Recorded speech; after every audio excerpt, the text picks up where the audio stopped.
السلام عليكم ورحمة الله وبركاته. أهلا بيكم، وحشتوني جدا جدا جدا. النهاردة بإذن الله هنعمل مع بعض الكرواسون أو المولتو بطريقة سهلة وبسيطة جدا جدا جدا. شايفين شكله عامل ازاي؟ خفيف جدا، عامل زي الهواء، والعجينة من جوه ناعمة زي الحرير. حلو قوي قوي، هتجربوه، متأكدة انه هيعجبكم. شايفين شكله عامل ازاي؟ هقول لكم باذن الله كل التفاصيل والتسويه المظبوطه وطريقه العجن وطريقه التشكيل، كل حاجه عشان تطلع معاكم الكرواسون بالطريقه التحفه والشكل الجميل ده. شايفين شكله يا جماعه؟ حاشينه شوكولاته، الولاد يفرحوا بيه جدا جدا جدا. لانش بوكس او من غير المدارس كمان نعمله في البيت، طعمه تحفه، احلى وانضف واجمل من بره 100 مره. هتجربوه هتنبهروا من الطعم ومن النتيجه. بس قبل ما نبتدي الفيديو، لو اول مره بتشوفوني ما تنسوش تشتركوا في القناه وتحطوا لايك للفيديو ده لو عجبكم. ويلا بينا نسمي بسم الله ونصلي على اشرف خلق الله عليه افضل الصلاه والسلام. تعالوا نشوف هنعمل كرواسون القمر ده ازاي. بسم الله، هنبدا الفيديو بتاعنا. اول حاجه انا معايا 3 كوبايات من الدقيق بالكوبايات المعياريه، ولازم انخل الدقيق كويس قوي قوي. 3 كوبايات من الكوبايات المعيارية، ونوع الدقيق متعدد الاستخدامات، بس اهم حاجة يكون ليه عرق قوي. يعني اكون مستخدمة الدقيق ده قبل كده ومتأكدة ان هو ليه عرق كويس. تمام تمام. هنحط بقى عليه ربع معلقة كبيرة من الملح، ونقلب الملح مع الدقيق كويس قوي. وتعالوا نركنهم على جنب كده عشان نعمل التست للخميرة، علشان لو الخميرة بتاعتي مش نشطة ما تبوظش العجينة كلها، ارميها واجيب خميرة تانية. هجيب كده نص كوباية من المية الدافية زي دمعة العين، مش سخنة عشان ما تقتلش الخميرة، دافية بس. وهحط عليها 3 معالق كبار من السكر بمعالق الاكل، وادوب السكر كويس قوي قوي مع المية. وبعدين اضيف عليه معلقة كبيرة مليانة كده من الخميرة الفورية، وبعدين اقلب الخميرة كويس قوي قوي واسيبها على جنب. لازم تعمل فقاقيع كده ورغاوي على وشها.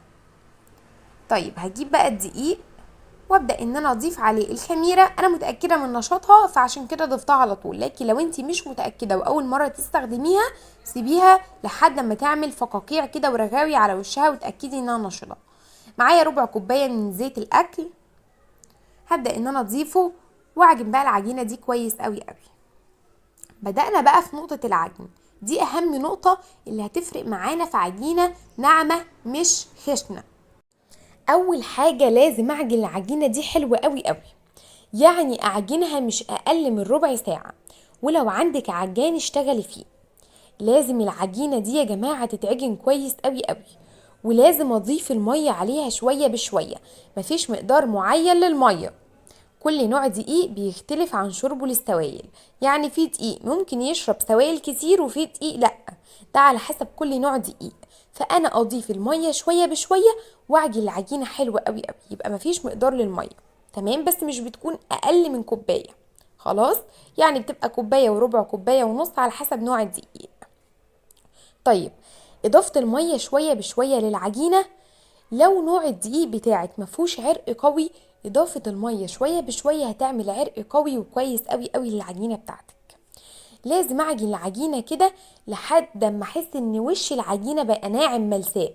ما ينفعش وشها يبقى مخرفش.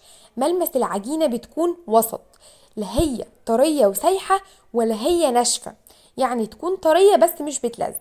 هجيب بقى الطبق اللي انا بدأت اعجن فيه واحط فيه العجينة، ولازم اغطيه وشها بفوطة او بطبق او بكيس اي حاجة، واسيبها تخمر لمدة نص ساعة لحد ما يتضاعف حجمها وتبقى بالشكل الجميل ده. هبدأ ان انا انزل تخمير العجينة. طيب، نقطة التخمير في الوقت ده مهمة جدا، هتفرق معايا في توحيد لون الكرواسون. الكرواسون بعد التسوية هتلاقي لونه موحد بسبب التخمير في الوقت ده وإضافة السكر اللي بضيفه للعجينة.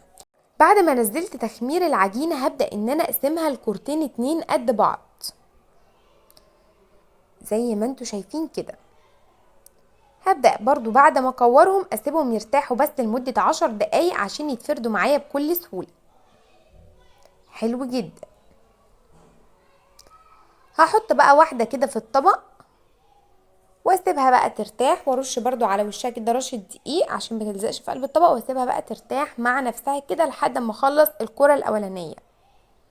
تمام.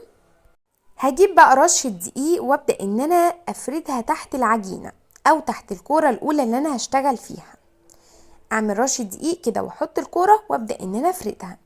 وانتي بتفرديها كده لقيتي العجينه مش مرتاحه وبتشد تاني معاكي او العرق بتاعها بيشد لجوه، غطيها وسيبيها ترتاح، وارجعي افردي فيها بالنشابه زي ما انتم شايفين كده لحد ما تتفرد معاكي وتبقى بالشكل ده.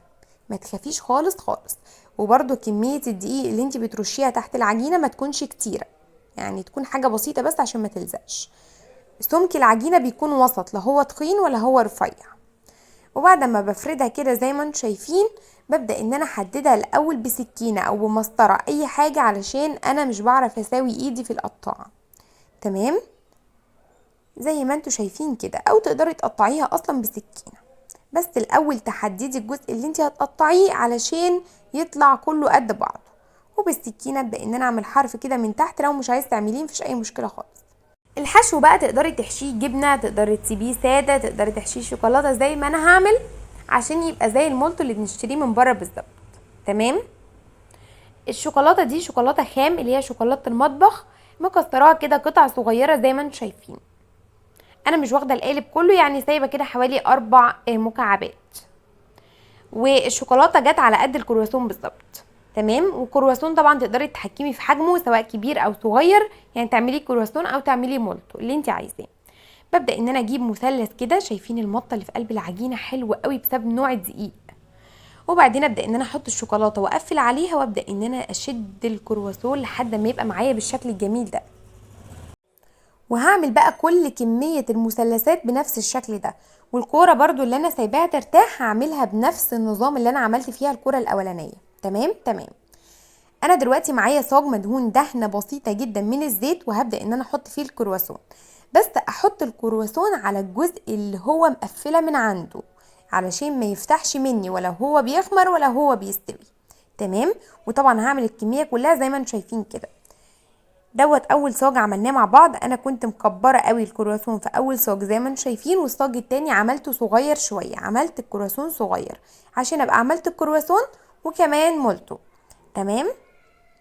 طيب قبل ما الكرواسون يخمر هقول لكم بقى على السر اللي انا بعمله عشان يخلي الكرواسون طالع كده لونه حلو قوي قوي وفيه كمية طراوة مش طبيعية. بجيب طبق احط فيه معلقتين 2 من المية وعليهم معلقة من السكر، وادوب السكر مع المية كويس قوي. وبالفرشة ابدأ ان انا ادهن وش الكرواسون. بس الكلام ده امتى؟ قبل التخمير. لو عملتيه بعد التخمير الكرواسون هيهبط منك. تمام. المية هتديله طراوة حلوة وفي نفس الوقت هتديله لون حلو، وتقدري تستبدلي المية دي بحليب. بس يا جماعة نركز في نقطة قبل التخمير، يعني بعد ما اشكله هبدأ ان انا اجيب ربع كوباية مية عليها معلقة من السكر، وادوب السكر كويس قوي قوي في المية وبالفرشة، وابدأ ان انا ادهن وش الكرواسون. المية هتدي طراوة مش طبيعية ولون تحفة، ودوت هيبقى دهان الوش. حابة اصلا تستغني عن دهان الوش مفيش اي مشكلة، السكر اللي في العجينة هيدينا لون قمر للكرواسون. بالنسبة لمدة تخمير الكرواسون يا جماعة بيكون من نص ساعة لساعة الا ربع، يتضاعف بس حجمه مرة كمان وبعدين ابدأ اسويه. سواء فرن غاز او فرن بوتاجاز الكرواسون بيستوي على اعلى درجة حرارة. ببدأ ان انا اعلي النار والفرن يكون ساخن كويس جدا جدا قبل التسوية. ابدأ ان انا اعلي النار، اول ما الكرواسون يبدأ ياخد لون ببدأ ان انا هدي النار شمعة واحرك الصاج كل شوية وهو في الفرن. لو الكرواسون اخد اكتر من 10 دقايق في الفرن هتعرفي ان الكرواسون هيطلع ناشف. اهم حاجة عشان طراوة الكرواسون التسوية المظبوطة بيكون على نار عالية جدا. شايفين بقى العجينة من جوه عاملة ازاي؟ في ناس يجوا يفتحوا العجينة كده تلاقي العجينة من جوه مخرفشة، انما العجينة بتاعتنا ناعمة جدا جدا عاملة زي القطن، عاملة زي الحرير. والطعم بقى تحفة، والشوكولاتة سايحة، والعجينة عاملة زي القطن، وقوامها عامل بجد زي السحاب، عاملة زي الحرير كده، حلوة جدا. طعم الكرواسون والله والله والله احلى من بره 100 مرة، انا بحلف بالله، لاني فعلا طعمه مبهر.